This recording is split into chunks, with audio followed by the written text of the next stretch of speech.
Hello दोस्तों, राधे कृष्णा। मैं नीलम तिवारी आप लोग का अपने चैनल राधे कृष्णा में स्वागत करती हूँ। उम्मीद करती हूँ आप लोग स्वस्थ होंगे। छठी माता की कृपा आप सभी लोगों पे बनी रहे। तो आज छठ के बारे में हम बात करेंगे। छठ का व्रत कब से है। देखिए, जो छठ का जो डाला छठ जो कार्तिक में पड़ता है 2022 में, छठ का जो व्रत होता है, त्योहार होता है, वो 4 दिवसीय होता है। पहले दिन हम लोग नहाए खाए करते हैं, दूसरे दिन खरना करते हैं, तीसरे दिन हम लोग शाम की अर्घ देते हैं, चौथे दिन हम लोग सुबह का अर्घ दे के तब पारण करते हैं। इस तरह ये 4 दिवसीय जो छठ का त्योहार है वो 4 दिन का होता है।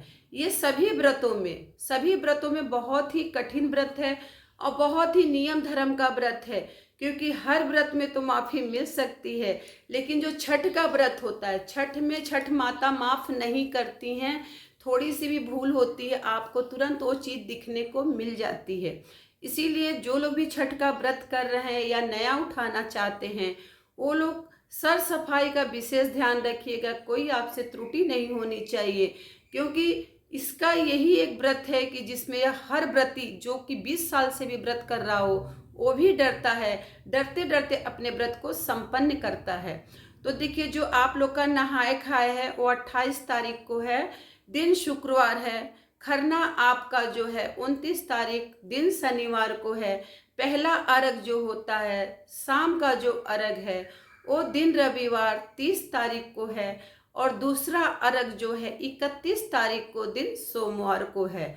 और पारण भी आप सोमवार को करेंगे।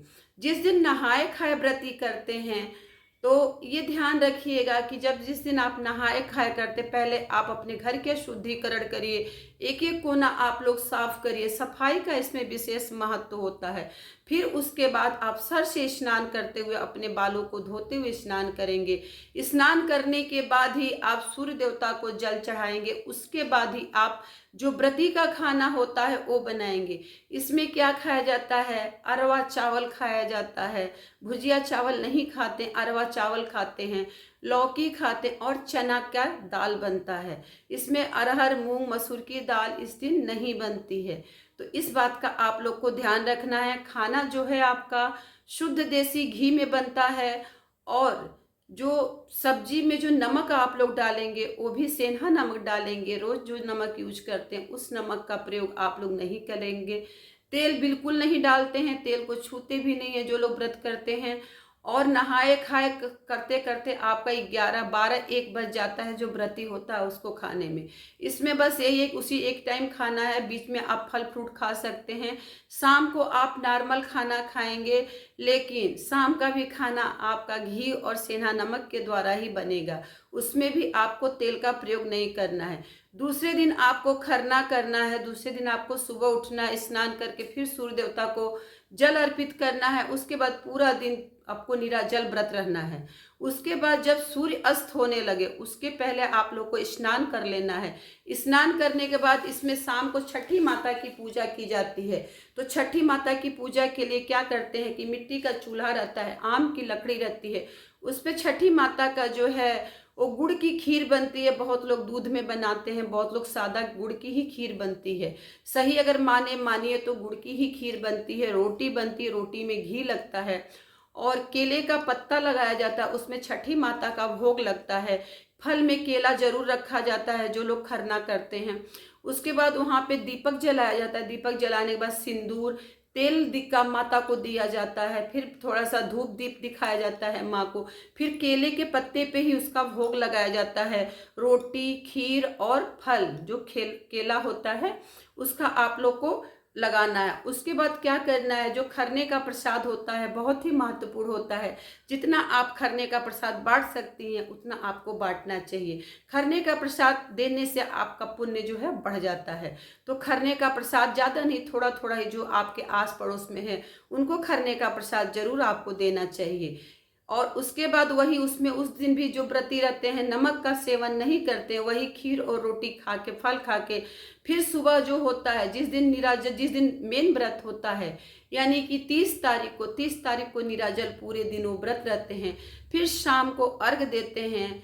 फिर उसके बाद जब सुबह का अर्घ दे लेते हैं तब पारण करते हैं।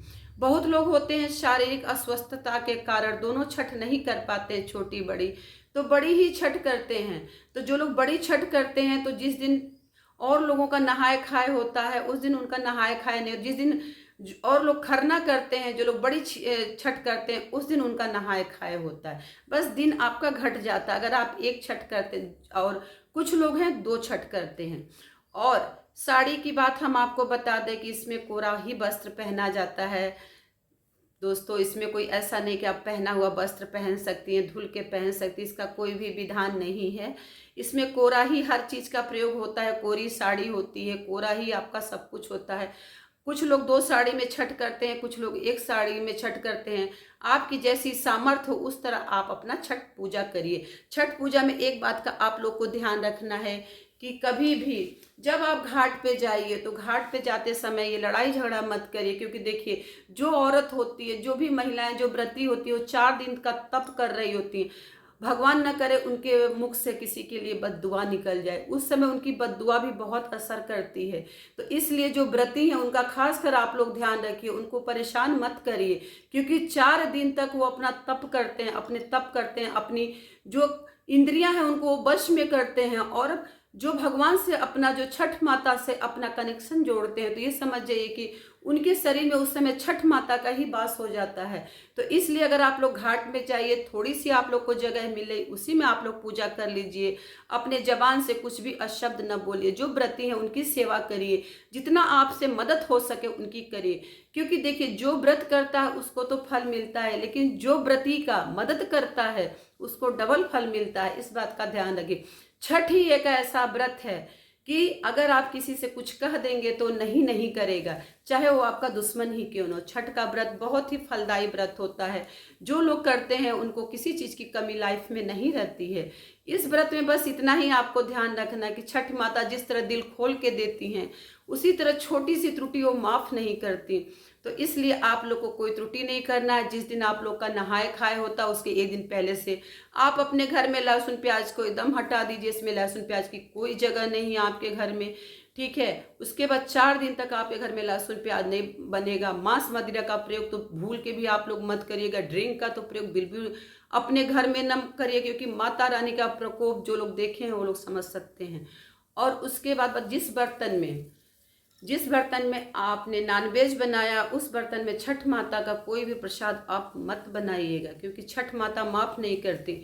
और अगर आपको ठेकुआ बनाना है तो जिस गैस के चूल्हे पे आप रोज़ खाना बनाती हैं उस पर आप ठेकुआ मत बनाइए। एक चूल्हे का गैस ले आइए, चूल्हा ले वो सिर्फ छठ के लिए आप लोग रख दीजिए। उस पर ही आप लोग जो हैं अपना ठेकुआ बना सकती हैं। अगर आप लोग आम की लकड़ी पे बनाती हैं तो बहुत ही अच्छा है, लेकिन आजकल इतना कोई कर नहीं पाता है। आजकल की लाइफ इतनी बिजी है कि इंसान चूल्हा बना के और फिर छठ माता का प्रसाद नहीं बना सकता। हम लोग के घर में जिस समय ठेकुआ बनता था, हम आपको बता रहे हैं कि लकड़ी धुल के, मेरी जो सासू माँ थी वो लकड़ी धुल के सुखाती थी, जो आम की लकड़ी थी। उसके बाद वो मिट्टी का चूल्हा बनाती थी नीचे बालू डाल के, क्योंकि नीचे फर्श रहता था तो उस पर बालू डालती थी, फिर मिट्टी का चूल्हा रखती थी, और फिर उस लकड़ी को जला के, और उस लकड़ी को मुंह से भी नहीं फूंकना रहता था उनका। जब हम ठेकुआ बनाने का तरीका देखते थे तो हम अंदर अंदर ही डरते थे कि कैसे हम बनाएंगे। तो हम तो लकड़ी पे नहीं बना पाते, हम उसके लिए अलग एक चूल्हा रखे हैं, बस उसी काम के लिए उस चूल्हे को रखते हैं। छठ का बर्तन भी मेरा अलग ही रहता है। छठ के बर्तन में मैं कभी कोई चीज़ ऐसा नहीं बनाती हूँ, जैसे मेरी कढ़ाई है, कुकर है, ये सब चीज़ मेरी अलग रहता है। इस पर हम लोग कुछ नहीं बनाते, बस छठ के दिन उस बर्तन को निकालते हैं, फिर उस बर्तन को हम लोग रख देते हैं। छठ माता का व्रत जो है बहुत ही पवित्र, इसमें कोई त्रुटि आप लोग मत करिएगा। इस बात का आप लोग को विशेष ध्यान रखना है। जो पहली बार व्रत कर रही हैं उनको तो खासकर ध्यान रखना है। बहुत लोग जोड़ा कलशुभ से व्रत उठाते हैं, बहुत लोग एक कलशुभ से व्रत उठाते हैं। अगर आप पहली बार व्रत उठा रही हैं तो बहुत सोच समझ के नियमों का पालन करिए। अगर आप एक साड़ी से उठा लेती हैं तो आपको हमेशा एक साड़ी से ही व्रत करना है। अगर आप डबल कलशुभ से व्रत उठाती हैं, जोड़ा कलशुभ से, तो आपको जोड़ा कलशुभ से ही व्रत करना है। तो अगर आप पहली बार व्रत उठा रही हैं तो इस सब बातों का ध्यान रख के, विशेषकर जो पहली बार करें, इन सब बातों का ध्यान रख के ही आप लोग व्रत उठाइए। व्रत में जो है आपका कलशुभ हर तरह से फलों से भरा होता है, जो भी सीजनी फल होते हैं। इसमें ऐसा कुछ नहीं होता है जो छठी माता को और सूर्य देवता को नहीं चढ़ता है। इसमें जितना भी होता है, नींबू है, सुथनी है, पनियाला है, केला है, मौसम्मी, मानो जितने फल सीजनी फल होते हैं सब माँ को चढ़ते हैं, कोई ऐसा नहीं है। ये नींबू है, ईख है, सब कुछ चढ़ता है। ठेकुआ बनता है, जो चावल भिगो के चावल का बनाया जाए, चावल को भिगो के पीस के बनता है। चरौरी क्या बोलते हैं हमको नहीं पता, वो भी बनता है। उसको भी माँ का अर्घ दिया जाता है। ठेकुआ बनाया जाता है मीठे में। ठेकुआ जो होता है वो घी में बनता है, रिफाइंड और तेल में नहीं बनता है। ठेकुआ बनाने से पहले महिलाएं क्या करती हैं, सुबह उठती हैं, जिस दिन उनका मेन व्रत रहता है 30 तारीख को, सुबह उठ के स्नान करती हैं। स्नान करके शुद्ध होके और कोरा कपड़ा पहन के फिर अपना जो वो है ठेकुआ बनाती हैं। इसी तरह खरना में भी कोरा ही साड़ी पहनती हैं। अगर जो लोग एक से करती हैं तो खरने का खाना खा के फिर उस साड़ी को धुल के डाल देती हैं, फिर अर्घ के टाइम पे वही साड़ी वो धारण कर लेती हैं।